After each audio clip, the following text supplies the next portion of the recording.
Hello and welcome to the first video in polynomials.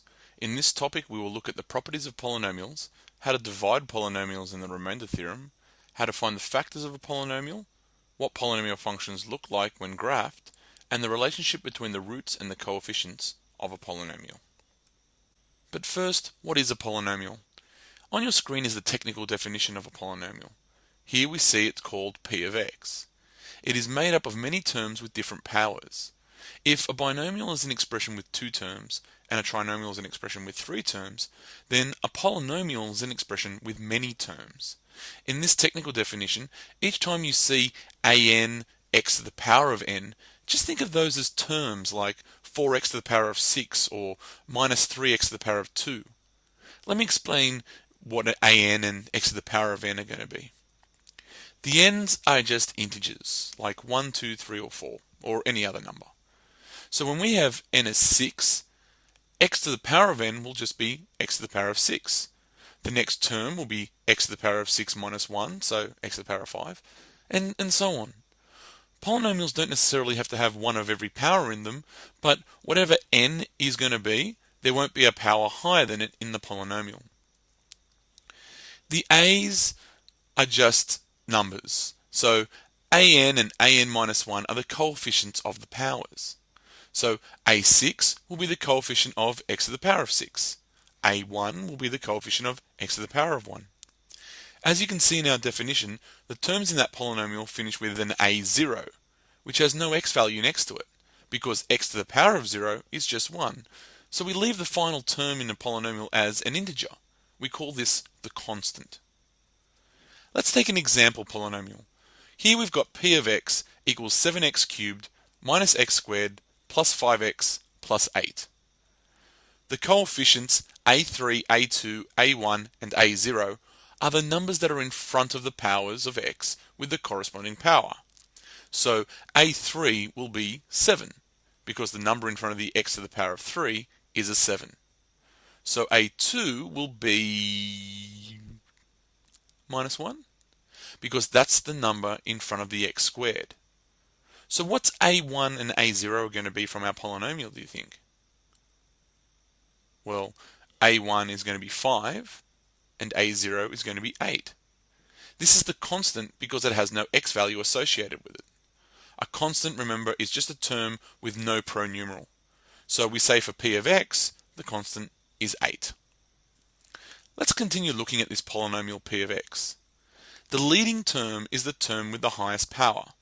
Note that sometimes this is not the first term written in the polynomial. The degree of a polynomial is going to be the highest power. In this case, the leading term is 7x cubed, and the degree of p of x is 3. When p of x equals 0, we can work out what the values of x are going to be. We call these values roots or zeros of the equation. For a polynomial of degree n, it will have n zeros. This means that our polynomial above, p of x, will have 3 solutions for x because it has a degree of 3. This particular polynomial will have 4 solutions because the highest power is 4, meaning that the degree is 4. Remember that a linear equation like 2x equals 6 will only have one solution because the highest power is 1. And a quadratic equation or a function, as they are sometimes called, has 2 solutions. Let's look at defining some of the parts of a polynomial in an example. But before we do, polynomials should always be written in what we call standard form, with the terms written in order of the indices.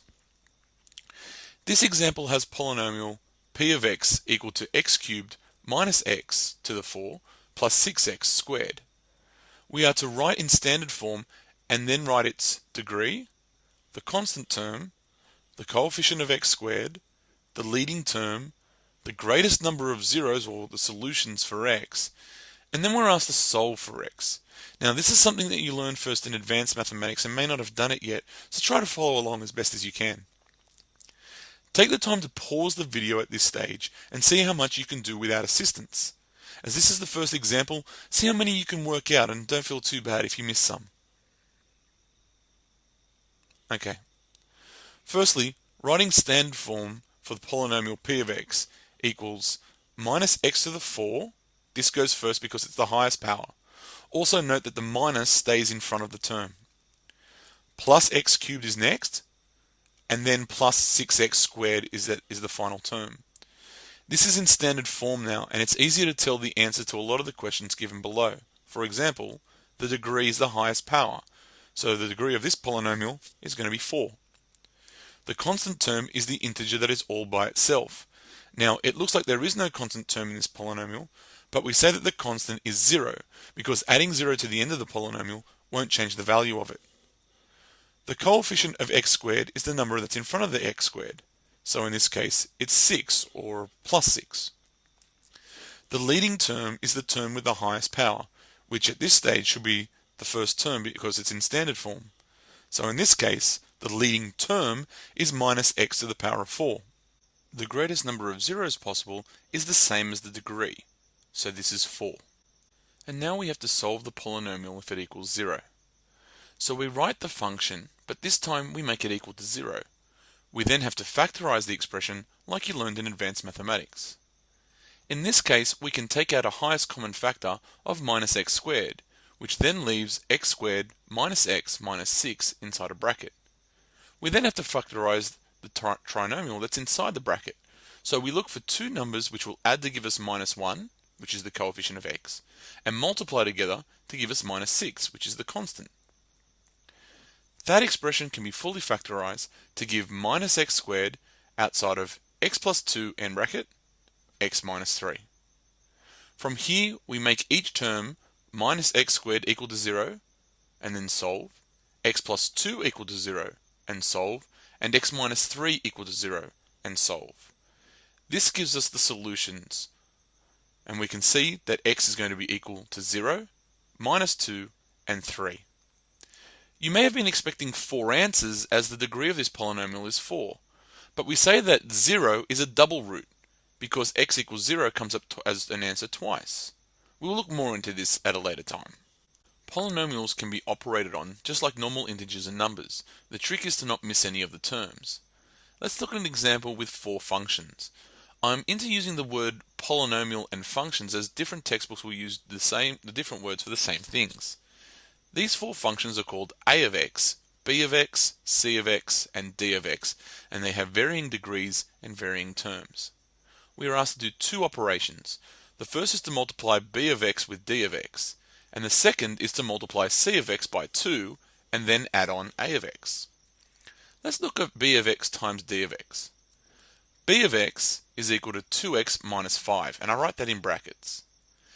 d of x is x to the 5 minus 3x squared plus 1. When multiplying polynomials or functions, we multiply each term in the first polynomial by each term in the second. Pause the video at this point to give your brain a bit of a workout and see if you can't expand these brackets. Okay.